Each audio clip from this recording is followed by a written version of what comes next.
Welcome to Bookshop Bombshells. Look at us. Look at us go. Saying stuff at the same time. I really thought we could do it, to I be did honest. too. I feel like I kind of messed that up. That's all right. So this is a podcast where We each read a book. and we tell you about it. And we don't spoil it. And yeah, that's about it, huh? Yeah. It's anything interesting happened to you this week? This last 2 weeks? Not really. I've still been like really struggling with the audiobook train. So like my audiobooks are the side books that I listen to when, because obviously this podcast is like you guys hear about all the books that I'm reading. So I like any book that I want on the side, I audiobook. So I try to listen to Lost Gods. Oh, yeah. Did it end up? I was struggling like paying attention. Yeah. And I don't know if there's just like too much shit going on in my life that like You my couldn't head focus just in on wasn't. it. And I was just like, I'm not doing this book justice by listening to it. So I think whenever I do pick it back up, I'm going to read it. And I think I'm going to start over and read it. Because I did like it. I just like I listen like You'd like slow driving to away, work and kinda. stuff. And I'm just like, I have not been paying attention for the past like 10 minutes. Mm-hmm. What is even happening? And yeah, I just felt like I was not doing that book justice. So I think my audiobooks need to be more like just those fluffy, fun books. Yeah. That's kind of where I'm at because I've tried to start like 2 or 3 audiobooks since we've talked last, and I've gotten maybe an hour in and been like, I don't know what's happening. I don't know what's going on. I did start one. So my friend Emily, who I talk about a lot because she reads a lot. She always texts me about her books. She recommended one that I'm really into because I told her about. She was the one that told me about Play Nice, and then I went on that Rachel Harrison kick, which I think I called her Kim Harrison last time, which That's I feel right. dumb for saying that because Kim Harrison is that one author. With the vampires. Yeah, right? like what was it called? Urban fantasy? What was that section we called it? It was something like that. Yeah, Yeah. it was like dark alleyway looking type books. It had its own little spot. In Yeah. The romance part. So Rachel Harrison, so she just read Black Sheep, and she really liked it, and was texting me about it, and I was telling her I actually really liked Cackle from Rachel Harrison, and she was like, yeah, I heard that one isn't very scary, and I was like, yeah, it's like, we called it cozy horror. And so she recommended in the like kind of vein of cozy horror, this book called The September House by Carissa Orlando. Oh. And I am really enjoying that book so far. And it's a good audiobook listen. Good. Like, it's not, I finished Play Nice. Oh, yeah. How That did you was like the it? last full audio Yeah. book that I listened Did to. it help your mental health at all? Because I feel like it definitely could mess with that. I enjoyed the story a lot. Yeah. The audiobook was really good. Like, Okay, it good. was one that I didn't struggle to keep paying attention Yeah, to. she's real good for audiobooks. It's a little, got me a little bit, but I don't think it... Was it scary? Did you get scared? Because I was scared. It was, like, unnerving. Yeah. Yeah. I think that was what Emily had said about Black Sheep, was that it wasn't necessarily scary, it was unsettling. Yeah. And that's how I felt about The Return. Like, The Return gave me, like, the icks. Gotcha. Like, the heebie-jeebies. Like, it was like, ugh. Like, oh, this is, ugh. Crazy. But the Play Nice, like I said, certain scenes in Play Nice were kind of scary to read in the dark. Yes. I'm pretty sure I listened to it in daylight always. Yeah. So Smart. But no, it was really good. Good. I really enjoyed it, and it made me just kind of want to listen to more of her audio. Yeah, she's good. I like her. I think I'll pick her back up. I kind of was trying to take a break from her because I felt like I literally read a book and then listened to 3 of her books in a row. But then, like, every book I've picked up since I haven't really been into. Yeah. I know there's one. She's got a vampire one, and I think, like, a werewolf one. There's, like, Such Sharp Teeth or something like that. And then there's another one that's, like, So Thirsty. I think. I think it is called So Thirsty. So I'll probably, maybe after the September House, I'll probably get back on Rachel Harrison. I do like her a lot. She's very fun. She's fun. Entertaining, fun. How did you word it? She's a girl's girl. She's a girl's girl, and She knows a girl. She knows how to write for a girl. I appreciated that Yeah, a lot. feel it. Like, so many times I'm like, yep, that's me. She knows me. She knows it. Let's see. Anything else? No. I can go ahead and get started. It's my turn to go first this week. What'd you read? So I cheated, and I've been wanting to do this one for a while, but it is one that I've read before, and it's one that I've read like multiple times before because it's one of my favorite. It's a series, and you know this author.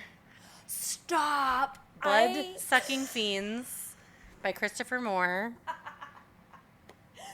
I almost did a dirty job.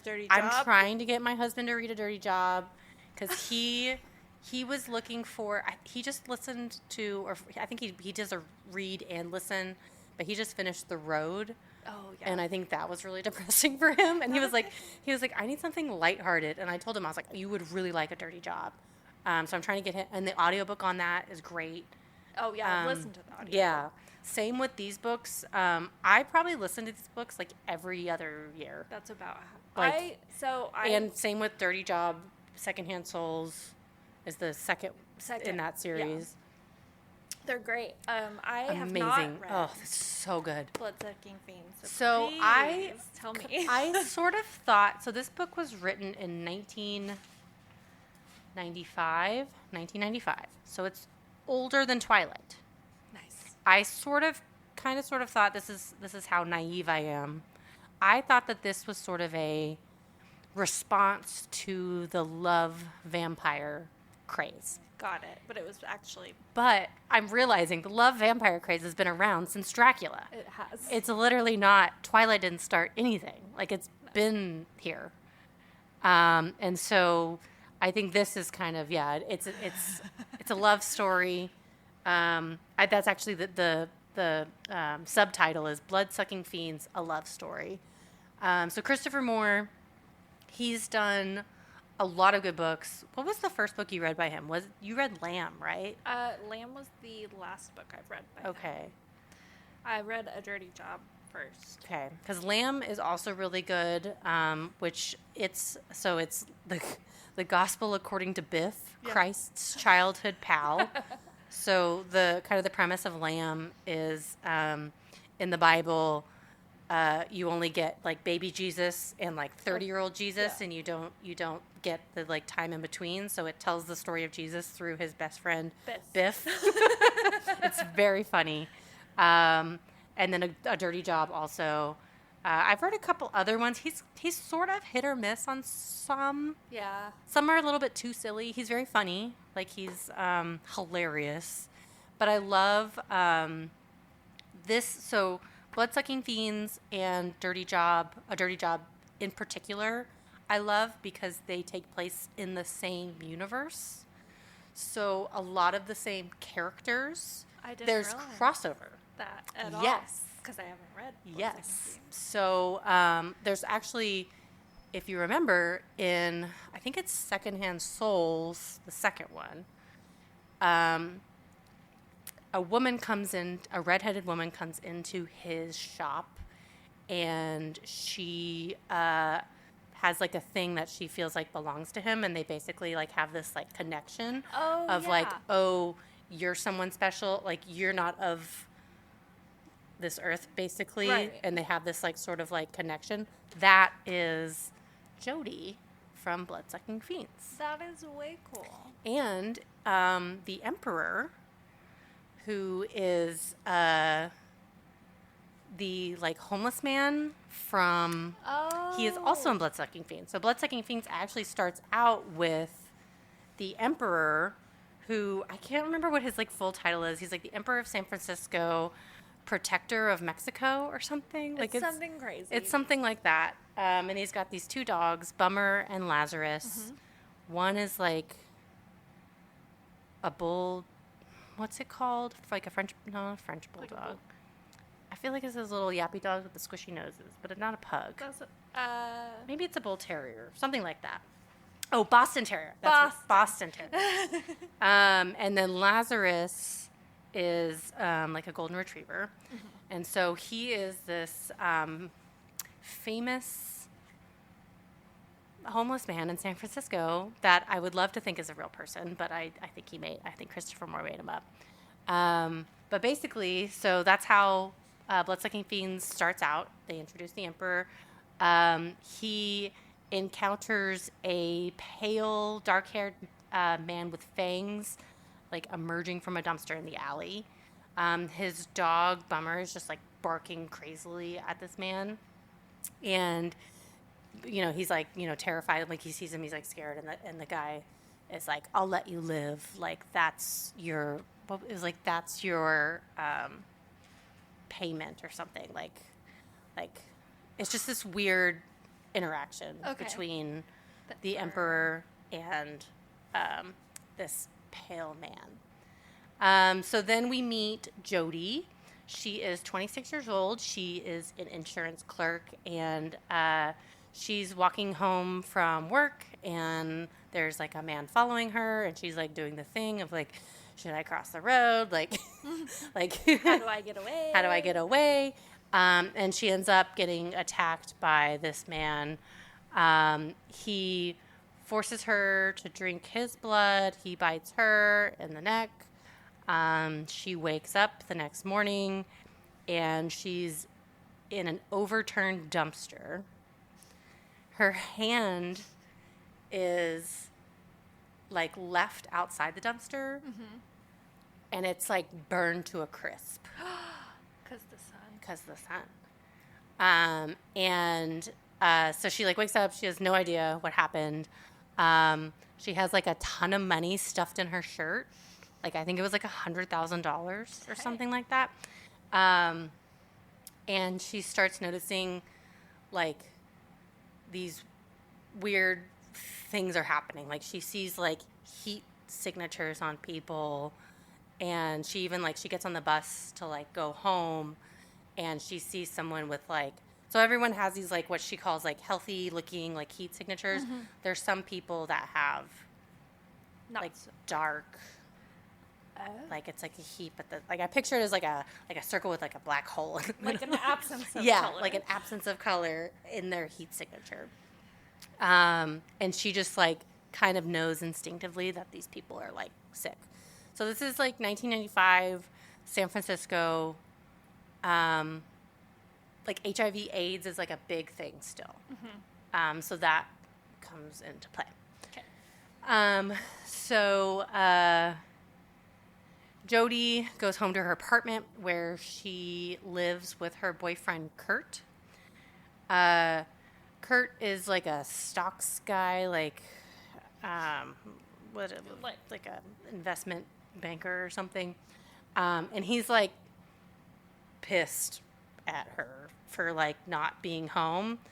Like her car, like she didn't come home in time to move her car for like street sweeping or whatever, so it like got impounded, and he's just like, I can't believe you're doing this to me. Like he's like very much like a dick.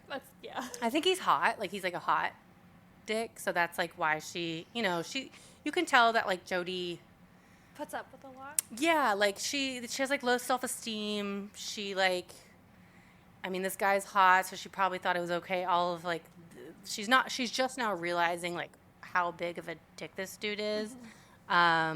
When she's just like scared and she's hurt, she, her hand is burnt to a crisp. She doesn't know what happened to her. She finds out that she's actually been missing for 2 days. Oh. So he's like, you haven't come home for 2 days. And he's like pissed at her, and she's like, upset. So she has this sort of like moment of just like rage in talking to him. Like she just like snaps. And she knocks Kurt unconscious with a potted plant. Nice. And she doesn't actually realize what's going on, but like her fangs come out, and she like starts like drinking his blood. And she's like, this all just sort of happens without her like being able to like consciously doing it. And whenever she like kind of comes to, and she's like, oh crap, like what am I doing? She like realizes that her hand is like healing. Yeah. After drinking as well. And she's like also starting to notice like new things, like she can like see in the dark and blah blah blah. So she's like sort of putting two and two together. Like, this guy did something to me. I think I'm a vampire. Oh no! Oh no! I think I'm a vampire. Okay, so that's our introduction to Jody. Okay. So now we meet Tommy. Tommy's adorable. He's like 19. He calls himself C. Thomas Flood because he is an aspiring writer, and it's like his pen name or whatever. And everyone's like, "What's the C stand for?" And it's like he's like nothing. Like it's just my pen really name. Cute. He's just moved to San Francisco from Indiana. He has this like his car just like barely makes it. It like literally like catches on fire when he gets there, and he meets this guy in the Asian district that like Tommy's so like sweet and innocent. Like examples of him just being the cutest, sweetest thing is like he can't. There's like so many homeless people in San Francisco, and he doesn't understand being able to like walk past a homeless person without like Saying or giving them doing money or anything. something. Like he has like no money. He's like he's just like giving away like $10 a day. Bless like his heart. just cannot. And he like doesn't understand how people can just walk by someone and not like they're like talking to you. Like of course you have to like acknowledge them at the very least. Like he doesn't understand. So when his car catches fire, he meets this man that I don't know if it's his name, but he's called Wong One. There's like 5 Wongs. It might be a little, this is 1995. But basically Wong One owns an apartment. Like he's like a landlord. And he's like, yeah, like, I have a place you can stay. It's like $50 a week or whatever. So he's like, cool, I'll come stay there. And he just like lives with like a bunch of other like immigrant, like Chinese immigrants. Yeah. And like none of them speak English. And I think there's just like Wong One, Wong Two. Like they all just He's like I don't know. yeah. And so he's like living here. He's like waking up in the morning and there's like flowers like on his bunk, like because they all sleep in bunk beds. Right. So there's like flowers on his bunk bed. And he's like no idea. He's just like so confused. Like where are these like flowers coming from? Yeah. Yeah, they're all named Wong. So Tommy's like, out and about on the town. He meets the Emperor, and they hit it off because the Emperor's great. Like he's just a cool. He was cool in the He's other just a cool dude, and everyone. I love how like everyone in the city like react. Like everyone knows him. Right. They're just like, "Oh, Your Majesty." Like it's just like everyone like plays along. Like it's great. So Tommy meets the Emperor. He sort of mentions his encounter with this like vampire. So he's like telling the Emperor about the flowers, and the Emperor's like, "Oh, it could be like a vampire florist." Like it was just like it's just a lot of the conversations are just absurd. Like I just love Christopher Moore's writing. He's so funny. And so the Emperor like brings up the vampire, but he also lets him know. So Tommy needs a job. Obviously, he's not a writer yet. He can't make money writing. So he's like, the Emperor tells him about this job at the Safeway in town. And he's like, he's the Emperor, so he's like, I can give you like a recommendation. I'll write you a letter. Oh yeah, like, exactly. So he ends up apparently he gets a job at the Safeway. I think he does like fluff up his resume a little bit. But like it seems to me that he's very qualified. Like he's worked, I don't remember where he worked in Indiana, but he definitely has like the like service industry back, yeah. Like, but it's like the graveyard shift. So they're not actually working with customers. They're literally just like stocking shelves. Yeah. But he like shows up, and his crew they're known as the Animals. And it's just like a group of like, I think it's like 5 dudes. and they're all characters, but like the leader of the animals is this dude named Simon, and he's just sort of like the guy that's like sort of like a compulsive liar, too cool for everybody. Like, you find a lot more about him like later on. I don't want to give it like all away, but they're basically like, they hear that their new manager's like showing, because he's like the manager. Oh. He's like 19, and they're like, oh, the new manager's coming, and they're like all like worried about it, and he like shows up, and he's like, hey, just like, I got one question for you guys, like, do you bowl? And they're just like, what? So apparently there's this thing called turkey bowling, and it's like, they make it seem like it's like a graveyard supermarket shift thing. Like every in Indiana they do it. In San Francisco they do it. It's called turkey bowling, and you literally just bowl turkeys down the aisles. It's great. It's fun. That sounds great, actually. Yeah. No, it sounds disgusting. Like, thankfully I'm not eating turkeys, but right. I don't want that story's turkey now. Thank you. So he's just basically like earned the respect of the whole crew by like, you know, showing how cool he is.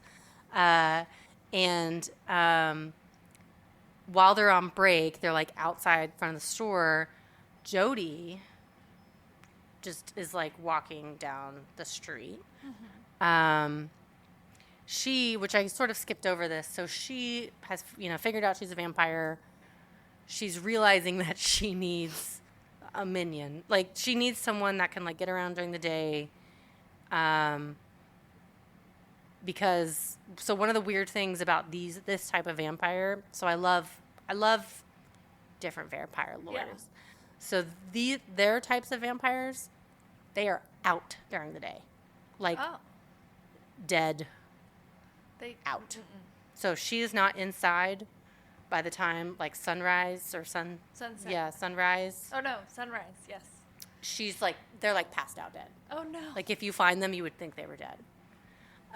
So she's like, I can't do anything during the day. Like, her car's in the impound. She can't get her car out. She needs a place to stay because she broke up with her boyfriend. Like, she needs to rent an apartment. So she's basically like, I need like a man. I need somebody to take care of me. I need someone to take care of me. So she's sort of just like walking outside the Safeway, and Simon clocks her, and he's like, gross. And it's like, ugh, let me show you guys how it's done. And he's like hitting on her, and she's just like, gross, I don't like you. And so Tommy like comes up to like save the day, and she's just like, oh, hey, like, like she was very interested in Tommy.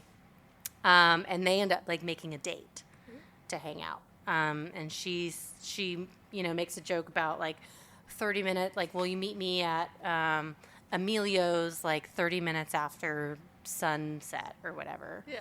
And he's like, what time is that? And she was like, I don't know. I need to get an almanac. Like, she doesn't even know what time, like, you know. Yeah, down. Exactly. Brave of her. I know. And so, so he's just like, he keeps like because he's such a writer too, so like all of his things are like, she's gonna break my heart and like all this stuff, and so he finds out there's actually one of the animals is named Troy Lee, and he speaks Chinese, and so he gets Troy Lee to come back to his apartment after their shift. Their shift ends at like 8 a.m. Yeah. And so the sun's still up. So he gets Troy Lee to come back, and he's like, hey, will you ask them about these, like, flowers that I keep getting on my bed? He finds out that the Wongs are actually, like, courting him. So they heard that in San Francisco, men can marry men, and they're, like, trying to, like, they're, like, get immigrants, there. So they're, like, trying to get there. So they're like, oh, we'll marry him, and, like, we'll become citizens, and it'll all be great. It's, like, yeah, it's, like, hilarious. And so, it was Enrico's, not Emilio's. So Tommy, you know, takes a nap or whatever, because I guess he's got to sleep sometime. Wakes up, gets ready to meet, Jody at Enrico's for, their date. And he actually, it's actually really cool, because if you've ever been to San Francisco, there's so many, little like nuggets, like Easter eggs here and there. So he goes to like this bookstore, City Lights, which is like a big bookstore in San Francisco, and he buys her an almanac, and it's like, that's so cute. Yeah, it's pretty cute. And so I think I'm gonna stop there. Okay. That's fair. So Tommy and Jody, I had a little bit further to go, but I feel like I've been talking a lot, and it's really good. I think you should definitely listen to the audiobook now. Yeah, audiobook is great. Yeah, it's good. Cool. I love Christopher Moore. I'm excited about reading. I recommend, all the ones we've mentioned, the Bloodsucking Fiends. Oh, book 2 is called You Suck. I remember seeing that. And then there's, what's the third one? I don't remember. Bite Me. Oh, that's yeah. right. Yeah. So it's a trilogy. It's great. There's more characters that get introduced in the second and third one. Abby Normal is hilarious. She's like a goth girl. Like it's really good. Okay. Highly recommend. I'll have to check it out. I'm already a fan. Yeah, So. especially if you like a dirty job, you'll love Bloodsucking Fiends. So yeah, what did you? I read a book called The Hike by Drew Magary. Okay, I've not heard of this. I hadn't either. I just like stumbled upon it, and was kind of like read the back and was like, okay, I'll check it out. It could be fun. Yeah, it had like almost a 4.0 on Goodreads, which I don't. Yeah, I mean, honestly, I think anything above a 3.75 at this point, I could really like. It's a shorter book. I think it's just under 300 pages, which I don't normally kind of like grab those books, but it's been a hard week. So yeah.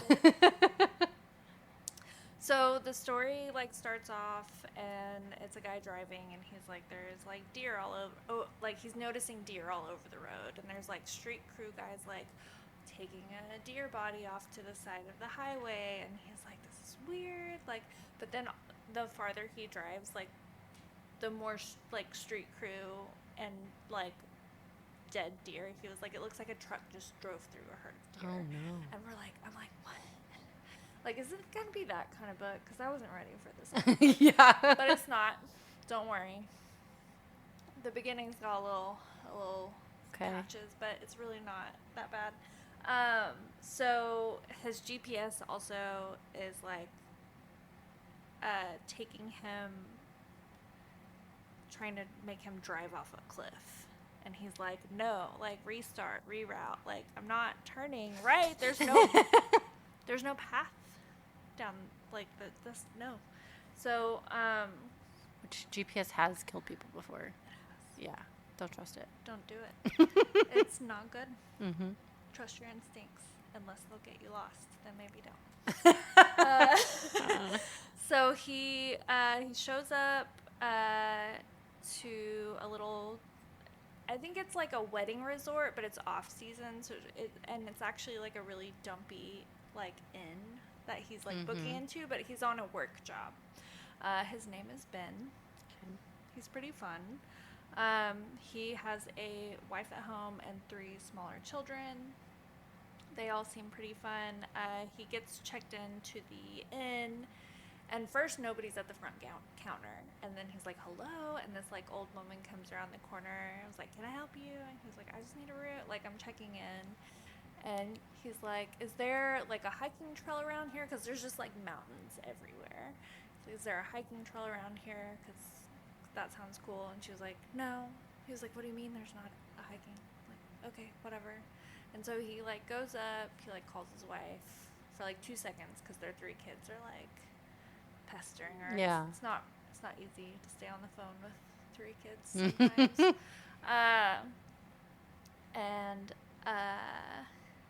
He gets situated, and then he takes his phone and his room key, and he's like, well, I'm just gonna like go find a hiking trail. Like, there's no way there's not one. So he finds a trail, and he's like, you know, going. He's like trying to get back for the business meeting at a certain time, and so he's like making note of landmarks, and he realizes his phone is almost dead. Oh. And like the service is cut off.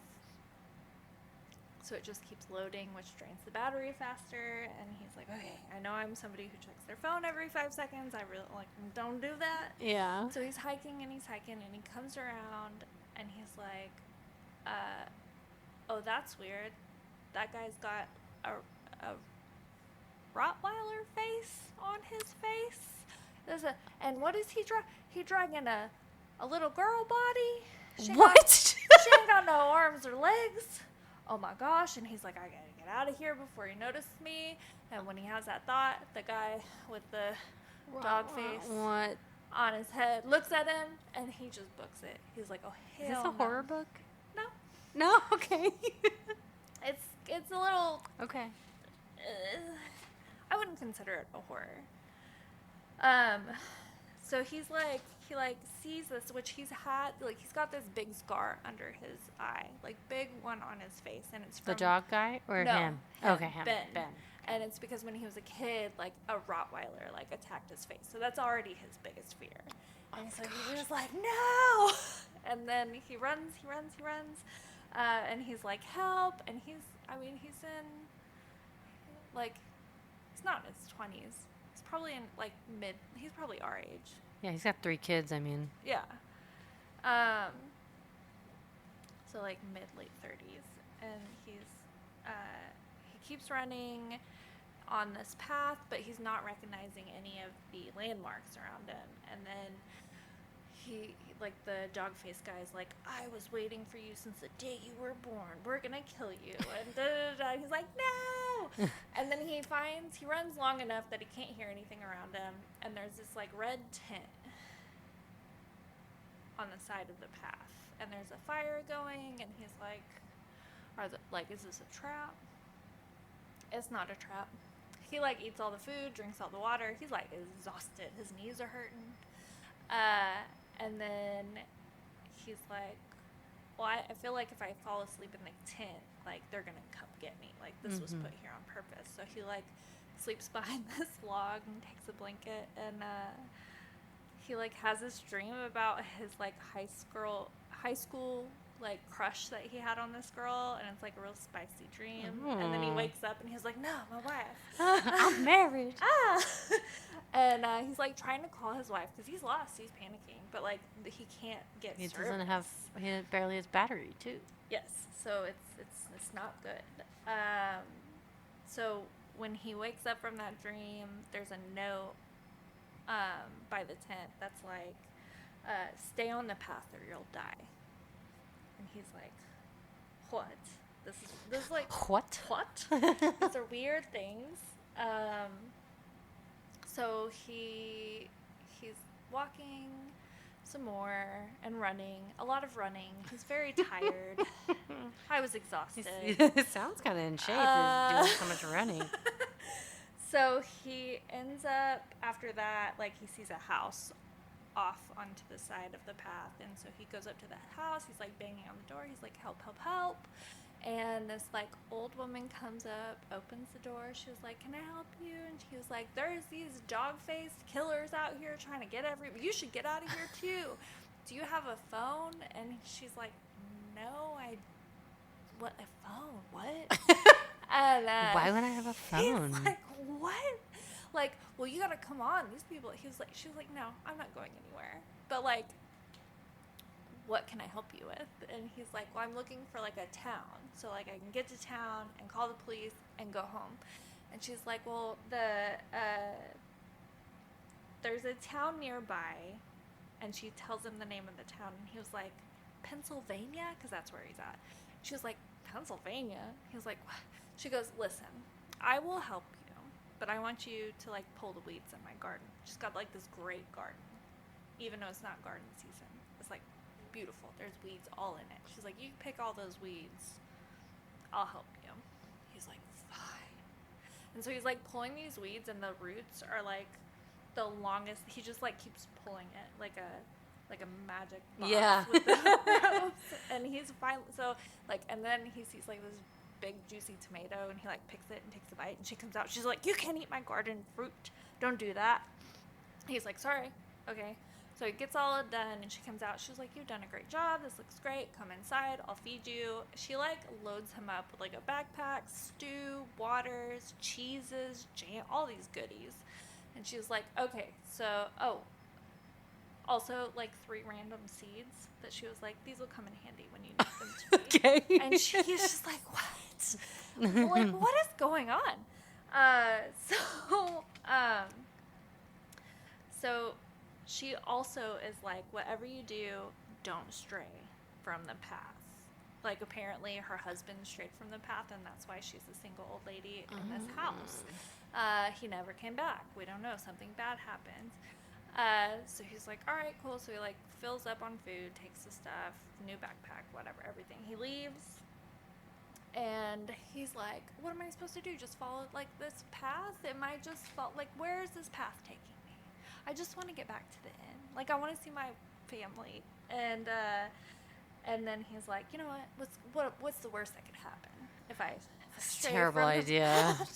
Two people told you. So he, like, leaves the path, and the dog face killer guys are back. And they're like, we're going to kill you. And he's like, no. No. But then, like, so he gets back on path, and the path just ends, and there's nothing there. And they're just, like, waiting for him. They're like, ha, ha, ha. And he's like, oh, the seeds. So he, like, throws the seeds. Oh, yeah, these 3 These seeds will save me. She said I would know when I need them. I need them now. So he throws a seed on the ground. This, like, big castle appears. Castle. And he, like, opens the door and shuts it. And the dog face guys are, like, pounding on the door, like, we're gonna get you. We'll get in there. And they're, like, stabbing things through the door. But they can't come in. And so he's, like, looking around. And it's just, like, I assume it's just, like, the castle tower. Where it's, like, an entryway and a staircase. Yeah. So he, like, goes up the staircase and on to, like, the balcony that's up there, and he's looking down at these dog things, and then he takes another seed, and it, like, she told him something about a wolf, so he's like, maybe it's a wolf. So he, like, throws the seed over the balcony, and a wolf appears and just mauls these dog face killer guys, and, like, they're gone now. And so he was like, huh, okay, that's cool. I guess these seeds did come in handy. Yeah. She was right. I don't Let's know. not ask any more questions about the seeds. They work. They work. Okay. So then, so he goes back downstairs, and he's like, well, I'm not going to go back the way I came. And there's another door, so he opens the door and walks through. It's just this big hole, and he's like, I'm falling. and he falls asleep while passes out, I'm sure is a better term to say. And he wakes up and falls asleep. He falls asleep while he's tired. falling. He's been running a lot. Yeah, he's so tired. Stressed, running, cut up by branches, I'm sure.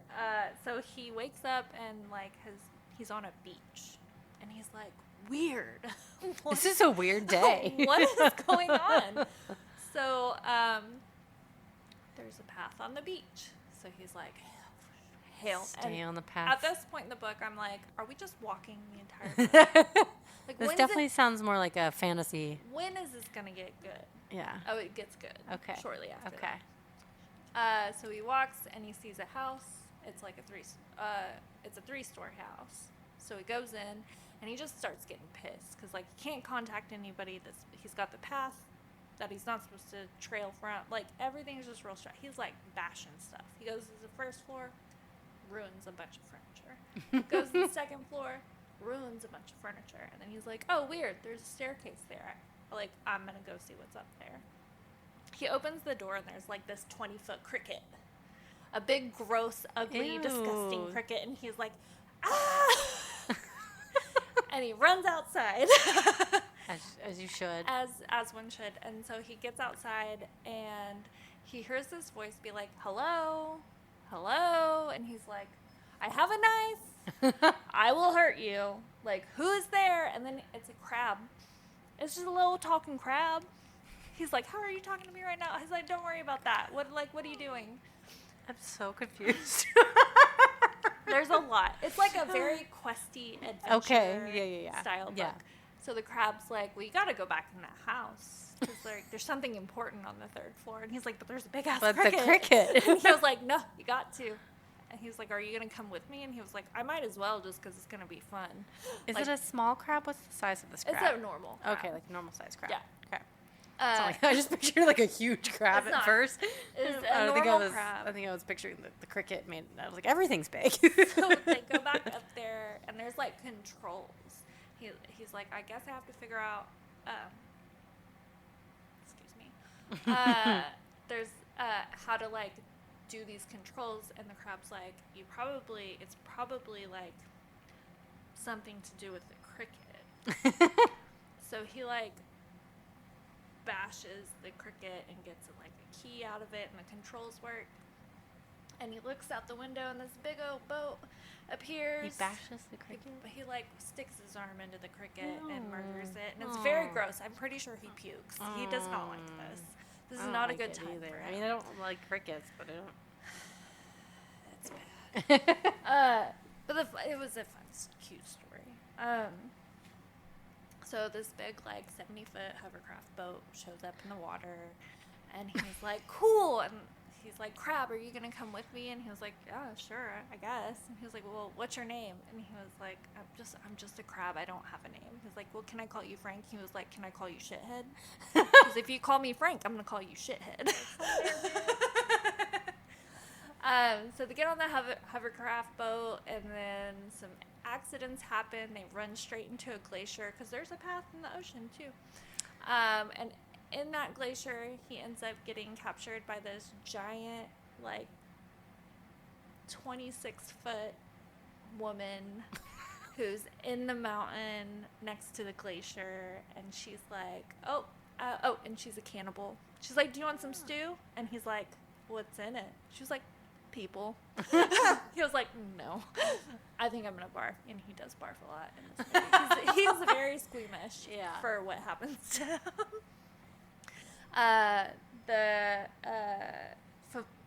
Fermona is the giant. Fermona, by the way, she's like attractive too. Oh, he says. Snoo.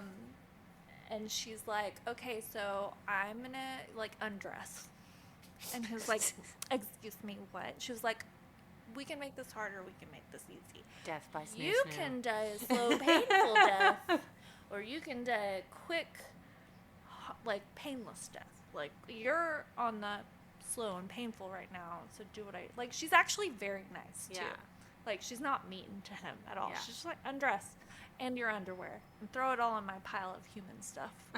And then she puts him in a cage. And then, like, a week passes, and the crab comes back, and he's like, hey, man, what you need? I got some stuff for you. Got some seeds? He found some seeds. got some seeds. But, so she catches him trying to escape with the crab, and she's like, you're a funny little crab. He's like, yeah, thanks, ha, whatever. The crab's one of my favorite characters. But, so she captures him when he tries to escape, puts him back in his hole. She goes, okay, so you're going to have to, like, fight. This is entertainment for me. So I'll give you a choice. You can fight one guy, or you can fight 5 dwarves. Tell me which one you want. I let you choose. So he's like, I'll fight the one guy. And so she puts him in a little cage in her living room, like cage fight style. And she's like, whoever dies doesn't get eaten. And then she puts him in the cage. Whoever dies doesn't get eaten? Whoever doesn't die. Whoever doesn't die doesn't get eaten. Sorry. Yeah. I was like, there's no winning. There's no winning here. No. This would be a very shorter book. Yeah. Well, I'm like so confused how short this book is because it seems like a lot has happened. It escalates quickly. Okay. So the guy that is his contender his other guy is the dog face killer guy. And he wins. Ben does? Yeah, Ben wins. Oh, good. He does not feel good about it. He like has never killed anything in his life. Kind of, like he's not that kind of guy. It's like a literal dog face killer. Like a little so dog he tries face to like guy? pull the like he had found dead Rottweilers and assumed that they just were wearing no faces, and then he tried to like pull it off this guy, but it was like it was his face. Oh no! And it was bad. But he wins the fight. And then she's like, ah ha ha, I'm going to send in the 5 dwarves now. And they're like biting him and like, kick his shoulder more. And like, it's, and then the seeds come in handy. And he gets out of there eventually. He like holds them up and is like, I gotta go. And so him and the crab leave, and then they go on other adventures. Yeah, that's such a weird sounding book. It was great. Like it took me up until this point to really like get into it. Yeah. But that was also a lot of the beginning. Like Yeah. I probably told too much. But a lot of other cool stuff happens, and like it's not like cool. It was like, I think after finishing it, I was just like, oh, like that was actually like Really good. really good. Good. So, what was the Goodreads again? Do you remember? It was 3.9 something. Oh, okay. It's just I'm like trying to wrap my brain around it. It seems like it was like started off seeming very horror-y, but then it definitely turned fantasy. Yeah, it went very fantasy. Yeah. It was very quest adventure. Yeah. Like, you had to do something for a reward, like the entire book. And then you're like, he's obviously not on Earth anymore. Yeah. Yeah. Something. Yeah. So he's also trying to wrap his brain around that. Like where he went. Yeah, like where am I? This isn't like. I thought at first it was gonna be like he went back in time, like with the first lady. I thought it was gonna be like a time thing, but yeah, it definitely is a place. It's just a different place. Yeah. It was really cool. It was pretty. The beginning sounds like it's gonna be horror, but it was actually pretty like light, fluffy adventure book. Okay. I liked it. Cool. That was it. It was called The Hike The Hike. by Drew Magary. It was written in 2016. Okay. And I had never heard of this book. Yeah, I haven't either. I've never heard it. But now I feel like I'm going to end up on a deep dive because I was Do looking it. at his other books and I was like, these sound fun. I might read Maybe these. I'll give it a shot. It definitely gave me a little bit of, I don't know, you would obviously have to tell me, but like Road to Roswell, It was very cutesy kind of adventure vibes. which was kind of Road to Roswell Yeah. for me. This was more of like a, I feel like the Road to Roswell wasn't very like quest driven. You know, it also made me think of, I haven't read it in a really long time, and I considered doing it for the podcast, but I tried to like read it, and it wasn't like as great as I remembered. But there's a Terry Brooks book called Castle for Sale, which is like a weird, fun fantasy. Yeah. Kind of. Different, obviously, different plot, but I feel like maybe a similar vibe where it's like fantasy mixing in with real world. Yeah. But with quests and. The twist on this one was good. Oh, good. Okay. I I wonder if the audiobook's good. If there is one. I don't know if there is one or not. 'Cause you know me, I'm looking for a good audiobook. The twists were fun in this. They were good. They were unexpected. There is a hold, so people like it. Drew Magary. Yep, Magary. Oh, they're saying it's like early good Chuck Palahniuk. Yes, that is what the front of the book says. But you really like him, don't you? Yeah, I actually just listened to like a BBC. Put a hold. What is it? Like audio, where it's like a cast of people that do it. I can't remember. Yeah. But I just listened to that for Fight Club because I almost did Fight Club for my book. Yeah. Because I liked I watched the movie before I ever read the book. And Yeah. it's one of those movies I've never that read I the just book. Liked watching. I don't think I've read a single Chuck Palahniuk thing. I really liked the book for Fight Club. Survivor was the first book that I read by Palahniuk that I liked. Really, that's what like really pushed me into reading. Mm-hmm. Because it wasn't what I was used to. It was just different than Yeah. what other, like a lot of my friends had read them, but I don't know. I wasn't a big reader for a while. Well, and I always kind of, for me, it's like, I'm like, he's a boy writer. Like, he writes for boys. Like, I mean, I'm so like, he has a book called Snuff that is like about a guy that thinks he's the son of a porn star that's trying to do like a world record for like back-to-back sex things, and he gets in line for it. So he's a dude writer. Like Yeah. he's a guy's guy. Yeah. If you're writing. Yeah, like I think yeah, anyone that's like, it was always dudes that really liked Palahniuk. So I was just kind of like, man, it's not for me. I liked it. Yeah. But I was You're a dude's girl. I was like a dude's girl for a long time. Yeah. Like I think I pretended to be, but I had to be. Yeah. I didn't have much of a choice. Yeah. So. I wasn't gonna like go so far as to read. But Palahniuk's what got me really into reading. And Yeah, that's cool. Got me the job at the bookstore, probably. Yeah. So. Probably. But I haven't read, like, I'm not a fan of, I like his older works. Yeah. But I Which that said specifically early Chuck Palahniuk. So I don't like all of his books, but I do like a handful of them. But Fight Club's one of my favorites, and I didn't read that until I went on my honeymoon. Okay. A handful of years ago. So.